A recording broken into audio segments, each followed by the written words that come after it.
နေ့မှာပထမဆုံးချိန်ချင်းပါခဲ့တဲ့လူငယ်ပွဲတော်ကိုတရနေ့ကသွားလက်ခဲ့ပါတယ်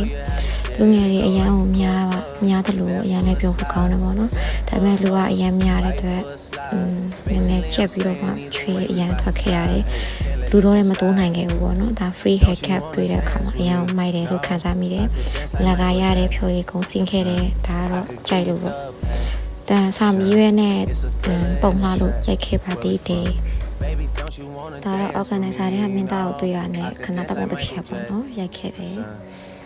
ဒါတော့တစ်ချက်ချက်ကျော်ဝင်စားခဲ့တာပေါ့ nice လူငယ်ပွဲတော့အပြင်ရိုးရမှာဝင်ပြီးတော့မှတွားပြီးတော့စားခဲ့ပါသေးတယ်လမ်းလျှောက်တာများပိုက်စားတာပေါ့နော်ဒါတော့စားတော့ပြီးတဲ့နောက်ဆုံးပဲဘတ်ချက်အခြေအနေလေးတစ်ဖြတ်ပေါ့စားမဝါလို့ ocean မှာတစ်ခါရေကမောက်သွားစားပါသေးတယ်ဒါတော့ခါလာအားလို့ဖို့အတွက်ဝယ်ခဲ့တယ်ဒါပါပဲရှင် bye bye